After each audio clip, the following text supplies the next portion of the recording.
চাচা, আল্লাহর নামে কিছু দান করেন। আল্লাহ আপনাকে বাদশাহ বানাবে, কোটি কোটি টাকার মালিক বানাবে। ফকিরের দোয়ায় যদি বাদশা হওয়া যেত তাহলে আর দুনিয়াতে ফকির পাওয়া যেত না, সবাই বাদশা হয়ে যেত। আচ্ছা, আমি যদি তোমাকে বাদশা হওয়ার রাস্তা দেখাতে পারি, তুমি কি আমাকে ওমরা করাবে? এত ভাবছো কেন? আমি যদি তোমাকে বড় লোক না বানাতে পারি তাহলে আমি সারা জীবন তোমার সেবা করব। রাজি? ঠিক আছে চাচা, আমি রাজি। তোমার কাছে কত টাকা আছে?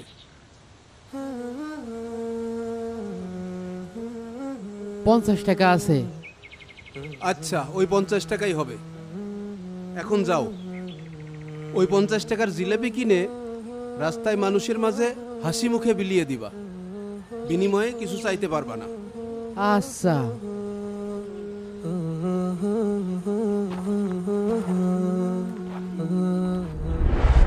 ভাই, 50 টাকা জিলেপি দেন দিনি।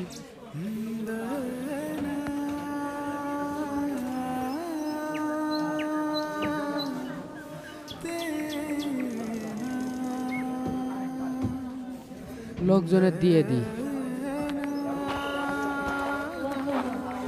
ও ভাই, এই নেন জিলেপি নেন। আপনিও নেন, এই নেন। মনি, তুমিও নাও, আরটা নাও।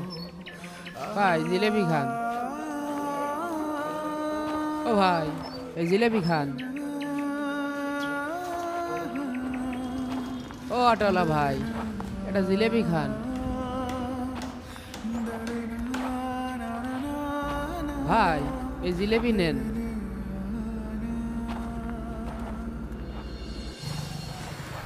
আসসালামু আলাইকুম চাচা। ওয়ালাইকুম আসসালাম। কি ব্যাপার, তোমাকে আজ খুব খুশি খুশি লাগছে?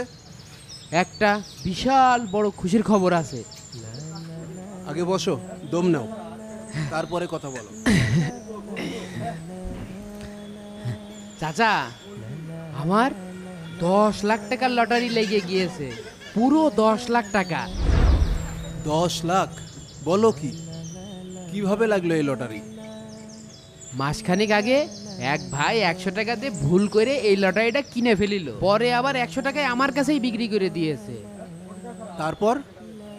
আজ সকালে পত্রিকায় দেখি প্রথম পুরস্কার আমার টিকিটের এই নাম্বার। আমি আর ভিক্ষা করব না চাচা, আমার জীবনটা বদলাই যাবে। কিন্তু টিকিটটা তো তুমি নিজের টাকা দিয়ে কেননি রহমত। কিন্তু চাচা, ছেলেটা তো 100 টাকায় আমার কাছে এই লটারিটা বেচে দিয়েছে। এখন তো এই 10 লাখ টাকার মালিক আমি, তাই না? এই 10 লাখ টাকা তোমার না, এটা তোমার কাছে রাখা একটা আমানত। কি করছেন চাচা? এতগুলো টাকা আমার আমার সারা জীবন রাজার হালে কেটে যাইতো, সেই টাকা দিয়ে দেব? এইটা অন্যায় চাচা। অন্যায় নয় রহমত, এটা তোমার জন্য সবচেয়ে বড় সুযোগ। সুযোগ? কিসের সুযোগ? তাহলে আল্লাহ আমাকে এই 10 লক্ষ টাকা কেন দিল? তোমাকে বাদশা বানানোর জন্য। এই টাকাটা ফেরত দিলেই শুরু হবে তোমার বাদশা হওয়ার পরীক্ষা। মানে? শোনো, এই 10 লাখ টাকা দিয়েই ছেলেটা হবে কোটিপতি, আর টাকাটা ফিরিয়ে দিয়ে তুমি হবে সত্যিকারের বাদশা। জীবনে প্রথমবার শুনলাম টাকা ফেরত দিলে নাকি বাদশা হওয়া যায়। আমি পাগল নাকি চাচা পাগল, আমি তো কিছুই বুঝতে পারছি না। 10 লাখ টাকা ফেরত দিয়ে দেবো।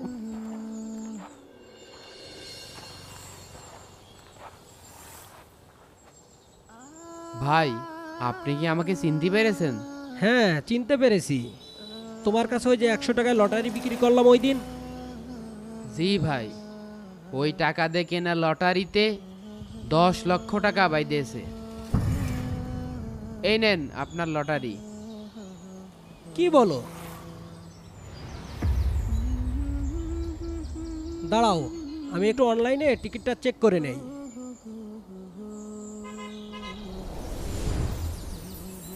আরে 10 লাখ টাকাই তো। হ্যাঁ, আপনি সত্যি বলেছেন, কিন্তু এ টাকা আপনি আমাকে ফেরত দিতে চাচ্ছেন কেন? আপনার জায়গায় আমি হলে তো এই টিকিট কখনোই ফেরত দিতাম না। একজন মুরব্বী কয়েছে যে সৎ পথে থাকলেই সত্যিকারের বাদশা হওয়া যায়। আপনি ভিতরে আসেন, এই ভিতরে এসে বসেন।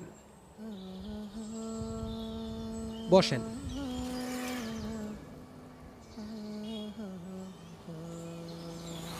এ টাকা শুধু আমার একার না, এই 10 লক্ষ টাকায় আপনারও অংশীদার আছে। আজ থেকে আপনি আমার ব্যবসায়িক পার্টনার। এই টাকার বিনিময়ে ব্যবসা করে যে লভ্যাংশ হবে তার 50% আপনার, 50% আমার।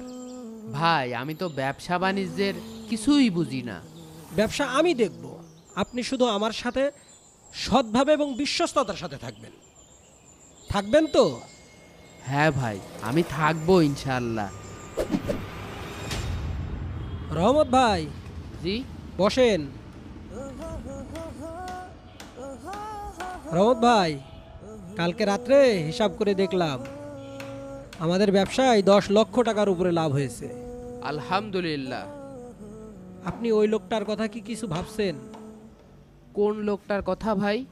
যার কারণে আমাদের এই সব কিছু শুরু। তিনি আপনাকে একটা শর্ত দিয়েছিলেন, আপনি বড় লোক হতে পারলে ওনাকে উমরা করাবেন। আপনি কি এটা করাবেন? অবশ্যই মনে আছে। ওই লোকটার কারণেই তো আমি ভিখারি থেকে একজন বড় লোক হতে পারিছি। আপনি দোকানটা দেখেন, আমি ওনার সঙ্গে কথা বলে আসি। আচ্ছা ঠিক আছে, যান ঘুরে আসেন। আসসালামু আলাইকুম চাচা। ওয়ালাইকুম আসসালাম। কেমন আছো রহমত? আলহামদুলিল্লাহ ভালো আছি। চাচা, আপনি বলেছিলেন আমি বাদশাহ হব, কিন্তু আমি তো বাদশাহ হতে পারিনি। তবে আল্লাহ এতটুকু সামর্থ্য দিয়েছে যে আপনার দেওয়া সেই শর্তটি আমি পূরণ করতে পারবো। আমি আপনার উমরা হজের ব্যবস্থা করেছি চাচা, এই নেন, আপনি শুধু প্রস্তুতি নিন। রহমত বাবা, যে নিজের লোভকে সংবরণ করতে পারে, অন্যের আমানতকে রক্ষা করতে পারে, আর নিজের ওয়াদা পূর্ণ করতে পারে, তার চেয়ে বড় বাদশা আর কে আছে? তুমি তো শুধু কোটিপতি হওনি রহমত, তুমি তো সত্যিকারের বাদশা হয়ে গেছো। আলহামদুলিল্লাহ চাচা, আপনার কথার ভিতরে এত গভীরতা আছে আমি আসলে বুঝতে পারিনি। আপনি আমার জীবন বদলাই দিয়েছেন। আল্লাহ তোমাকে আরো সম্মানিত করুক। আমিন।